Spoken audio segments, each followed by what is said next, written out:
কি হলো? আশেপাশে কেউ আছে?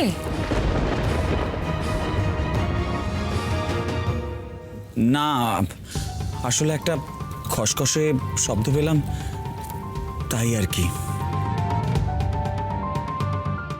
বলছি রাজকুমারী, তুমি ঘুমোওনি? না না, আমি তো ঘুমাচ্ছিলাম। রাজকুমারী, কি জানো তো, তুমি শাস্ত্রবিদ্যায় পটু, আবার অস্ত্র চালনাতেও পটু, তবে মিথ্যে কথায় একদমই পটু না।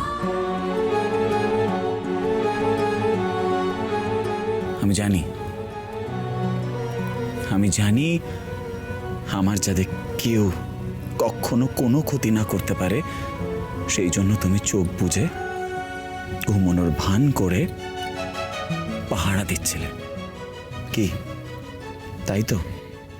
হ্যাঁ, কি করে ঘুমাই বেদকুমার? আমি যখন জানি তুমি সারা রাত জেগে সবাইকে পাহারা দেবে, সেটা জানার পরেও আমি কি করে ঘুমাই বেদকুমার? বেদকুমার, মাঝে মাঝে আমি ভাবি, জানো তো, তুমি সত্যি আমার জন্য কতটা স্বার্থত্যাগ করেছো, কিভাবে নিজের রাজ্য ছেড়ে আমার সঙ্গে এদিকে ওদিকে ঘুরে বেড়াচ্ছ, লড়াই করছো আমার সাথে, আমাকে আগলে রাখছো। না রাজকুমারী, কে বলেছে আমি শুধু তোমার জন্যই সবটা করছি? হ্যাঁ, আমি তোমাকে বড্ড বেশি ভালোবাসি। তোমার জন্য স্বর্গ, মর্ত, পাতাল সব এক করে দিতে পারি। তবে ওই খোক্কস্বামী জটিলা তোমার একার শত্রু নয়, আমার শত্রু, আমার প্রিয় বেদরাজ্যের শত্রু, গোটা মানব জাতির শত্রু। ওর সাথে লড়াই আমাদের সবার। তবে রাজকুমারী, এই সব কিছুর পরেও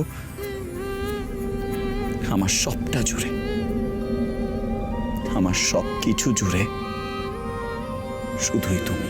রূপকথার রাজকন্যা, রূপমতী, শুধুই তুমি। অনন্যা, রূপকথার রাজকন্যা, রূপমতী, তুমি অনন্যা, রূপমতী, রূপমতী, রূপমতী, রূপমতী, রূপমতী, রূপমতী, রূপমতী, রূপমতী। তবে এরপর কি হবে রাজকুমারী? যখন তুমি এই অমৃত জল সৃষ্টি করে ফেলবে, তারপর তুমি তোমার রাজ্যে আর আমি আমার রাজ্যে ফিরে যাব।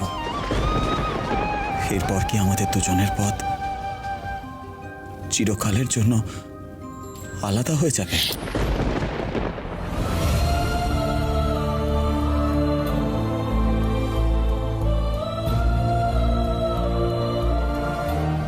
এসব তুমি কি বলছো বেদকুমার? তোমার মনে হয় আমরা দুজন দুজনের থেকে আলাদা থাকতে পারবো?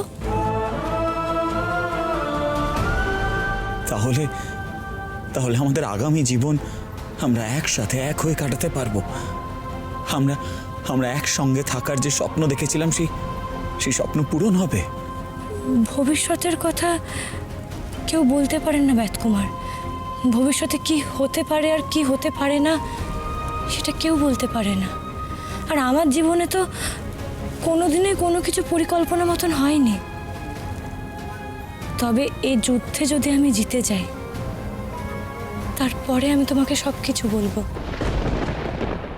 আমার মনে যা যা জমে আছে, আমি সেগুলো সব তোমাকে বলবো। তুমি শুধু ততদিন আমার জন্য অপেক্ষা করো। তুমি এই চিনলে তোমার বেদকুমারকে, ততদিন কেন, গোটা জীবন, অনন্তকাল এমনকি এমনকি প্রত্যেকটা জন্মে আমি তোমার জন্য অপেক্ষা করতে রাজি আছি রাজকুমারী। আমি সেই দিনটার অপেক্ষাতে রইলাম।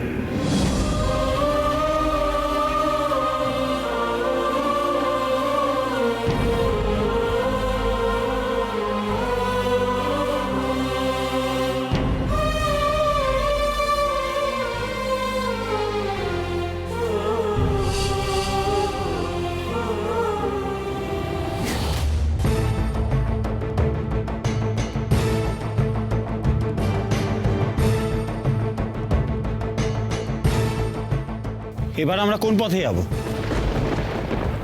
ওই দেখো, একটা বিশাল বড় অট্টালিকা।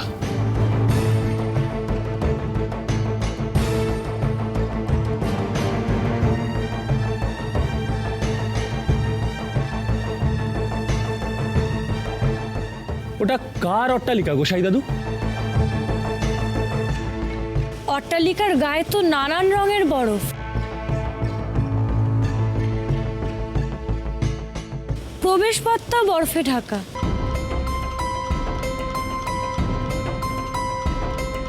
মনে হচ্ছে সহজে কেউ ওই অট্টালিকার দিকে আসে না। অট্টালিকা এখনো রয়েছে দেখি আমি অবাক হয়ে যাচ্ছি। কেন? অবাক হওয়ার মতন কি আছে? মানে ওই অট্টালিকা কি থাকার কথা নয়? এই অট্টালিকার কথা আমি আগে শুনেছিলাম, কিন্তু কখনো দেখিনি।